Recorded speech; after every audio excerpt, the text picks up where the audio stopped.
Mesdames et messieurs, bonjour. Bienvenue au journal hebdomadaire de l'Agence vietnamienne d'information. Voici les titres de cette édition. Le président Trung Thanh Sang effectue une visite d'État en Tanzanie et au Mozambique.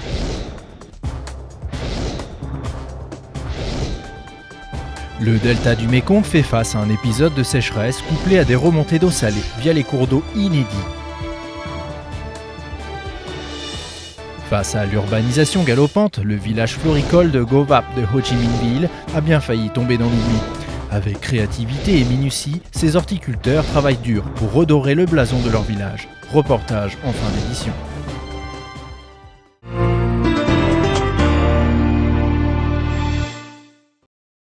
Le président Trung Thanh Sang a effectué du 9 au 13 mars une visite d'État en Tanzanie et au Mozambique. La visite a pour but d'approfondir les relations de coopération entre le Vietnam et ces pays africains.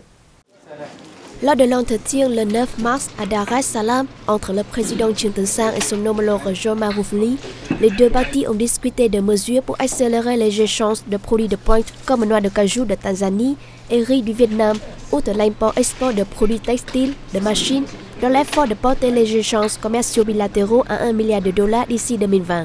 Trung Thanh Sang a déclaré que le Vietnam aidera les produits tanzaniens à pénétrer le marché asiatique et souhaitait que la Tanzanie favorise l'entrée des produits vietnamiens sur le marché tanzanien et africain. John Magufuli a appelé les entreprises vietnamiennes à investir dans la riziculture, l'aquaculture, le textile, les chaussures, le coton et la production de lait et aussi dans les zones industrielles. Les deux dirigeants se sont convenus d'intensifier la coopération de leur pays dans les télécommunications et l'agriculture, les considérant comme deux secteurs prioritaires. Le chef d'État vietnamien a rencontré le vice-président tanzanien, aussi président de l'archipel semi-autonome Zanzibar, Ali Mohamed Sall, le président de l'Assemblée nationale tanzanienne, John Nukai, et le président du Parti de la Révolution de la Tanzanie, Jakaya Mrisho Kikwete. Il a visité la zone économique exclusive Benjamin et assisté au forum d'affaires Vietnam-Tanzanie. À l'issue de cette visite, les deux parties ont rendu public un communiqué conjoint. À Maputo, au Mozambique, lors de leur entretien, le président Trung Thanh Sang et son homologue mozambicain, Philippe Jacinto Nyusi, se sont convenus de porter le commerce bilatéral à au moins $500 millions en 2020. Le président mozambicain a demandé au Vietnam d'envoyer ses agronomes dans l'Institut de recherche aquacole du Mozambique pour l'aider à développer l'élevage de poissons en cage et souhaitait renforcer la coopération avec le Vietnam dans la navigation et le transport maritime. Trung Thanh Sang a déclaré que le Vietnam était prêt à soutenir le Mozambique dans la formation des ressources humaines pour les technologies de l'information, la médecine militaire, les télécommunications et à partager ses expériences dans la prévention des catastrophes naturelles, la lutte contre la criminalité et le terrorisme. Les deux dirigeants se sont convenus d'accélérer les négociations pour signer bientôt les accords sur la protection des informations confidentielles, l'extradition et le transfert des condamnés et d'organisation bientôt la 4e réunion du comité intergouvernemental. Après l'entretien, ils ont assisté à la signature de l'appendice du protocole sur la coopération bilatérale dans l'éducation et la formation. Les deux dirigeants ont donné une conférence de presse conjointe sur les résultats de leur entretien. Trung Thanh Sang a estimé que les deux pays avaient pris des mesures appropriées visant à dynamiser la coopération bilatérale dans le commerce, l'investissement et l'agriculture. Le deuxième plénum du comité central du parti du 12e mandat a eu lieu du 10 au 12 mars à Hanoï. À l'ordre du jour, le plan global de travail du parti durant ce 12e mandat, le plan de développement socio-économique pour la période 2016-2020 et la présentation des hauts dirigeants des organes d'État. Le secrétaire général du parti, Nguyễn Phú Trọng, dans son discours de clôture, a affirmé que le deuxième plénum du comité central du parti du 12e mandat achevait tous les plans et contenus fixés après 3 jours de travail. Il a apprécié le plan global du travail du parti de ce 12e mandat, précisant qu'il avait été minutieusement élaboré et couvrait toutes les missions importantes prévues par la résolution du 12e congrès national du parti. Le plan global du travail du parti de ce 12e mandat détermine la poursuite de l'édification du parti puissant et d'un appareil politique efficient, l'accélération de la lutte contre la corruption et le gaspillage, le renouvellement du modèle de croissance, la poursuite de la restructuration des entreprises publiques et l'intégration active à l'international. Dans le plan de développement socio-économique pour la période 2016-2020, le comité central du parti donne la priorité au développement de l'agriculture et de la campagne, à la réforme du secteur public et administratif, à l'amélioration de l'environnement d'investissement et d'affaires, au développement de l'économie de marché à orientation socialiste. Le comité central du parti a insisté sur la mise en œuvre des plans financiers et économiques rationnels pour faire face à l'évolution complexe du monde, sur la formation des ressources humaines pour le développement économique du pays, aussi sur la mise en œuvre urgente des mesures pour faire face au changement climatique. Lors de ce plénum, le comité central du parti a décidé des candidatures pour les postes les plus importants du pays, dont le président de la République, le Premier ministre et le président de l'Assemblée nationale.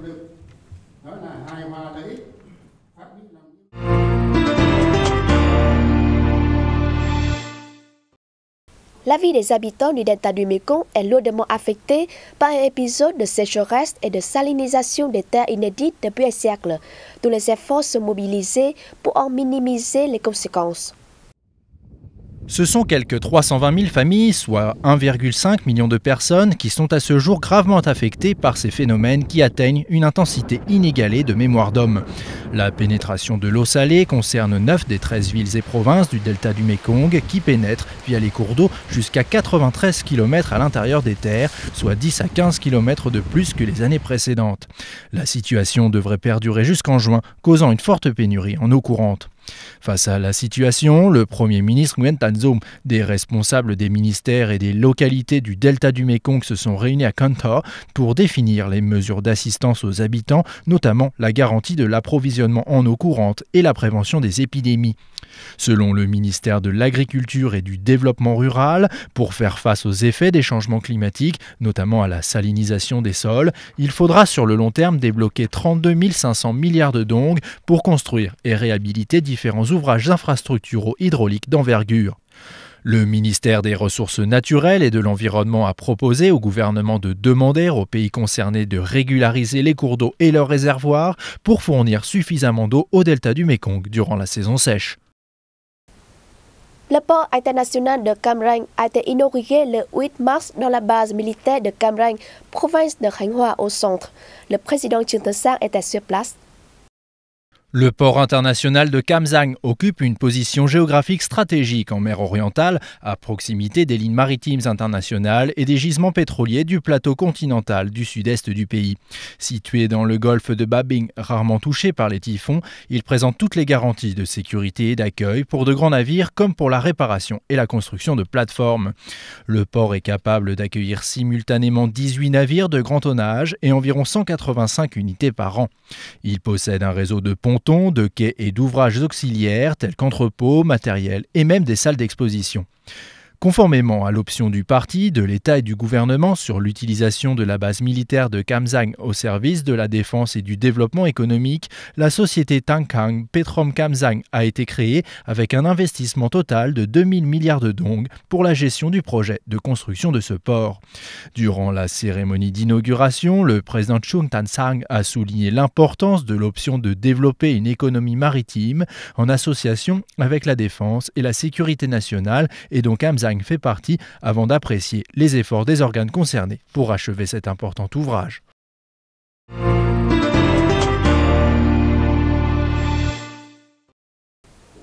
Le cliché du rameuse de la ville de Hội An intitulé « Sourire caché », immortalisé par le photographe français Réal Coquevielle, a été offert au musée des femmes du Vietnam.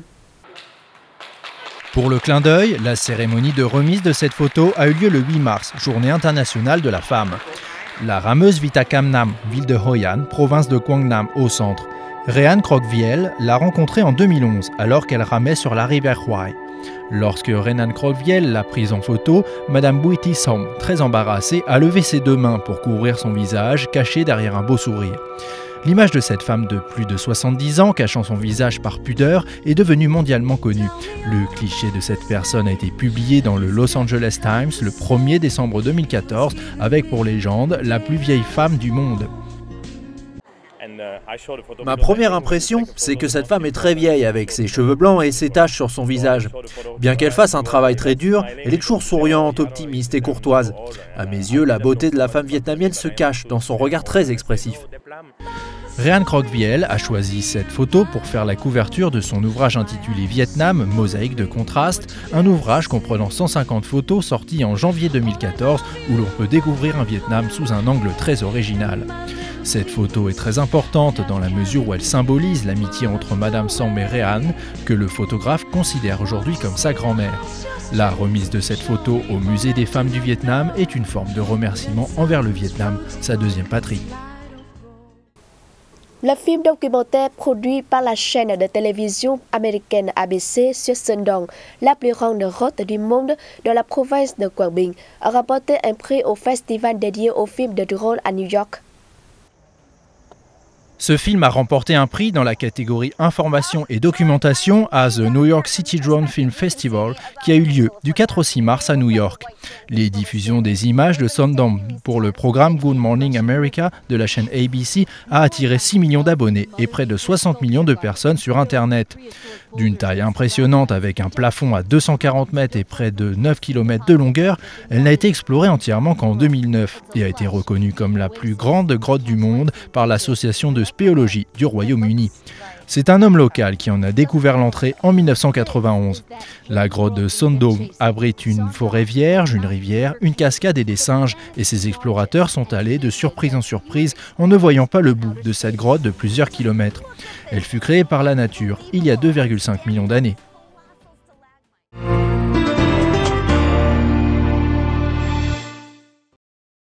Aujourd'hui, pensez à Ho Chi Minh Ville, le pôle économique du Sud, renvoie immédiatement à ses bâtiments modernes et sa vie trépidante. À quelques encablures de là, les agriculteurs de Gò Vấp sont tournés vers un seul et même objectif, que le village retrouve sa réputation de l'époque où la plus grande ville du Vietnam s'appelait encore Saigon. Face à l'urbanisation galopante, le village de floriculture de Gò Vấp a été pendant quelque temps sur le point de tomber dans l'oubli. Avec créativité et délicatesse, ces agriculteurs travaillent dur pour restaurer le prestige de leur village. Selon les agriculteurs locaux, les fleurs et plantes ont d'abord été apportées à Gò Vấp par les premiers colons. Les conditions climatiques et pédologiques favorables ont permis de faire de la floriculture une source importante de revenus. Notre village a été créé il y a longtemps. Dans le passé, l'endroit où je me tiens en ce moment était un immense champ de fleurs.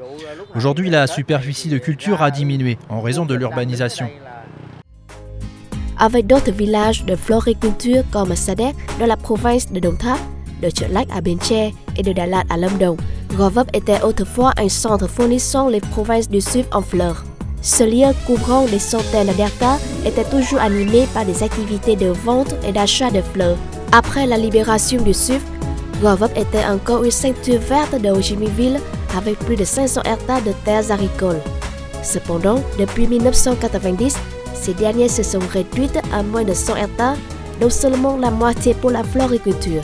Afin de s'assurer des revenus stables, les agriculteurs locaux ont commencé par planter des bonsaïs.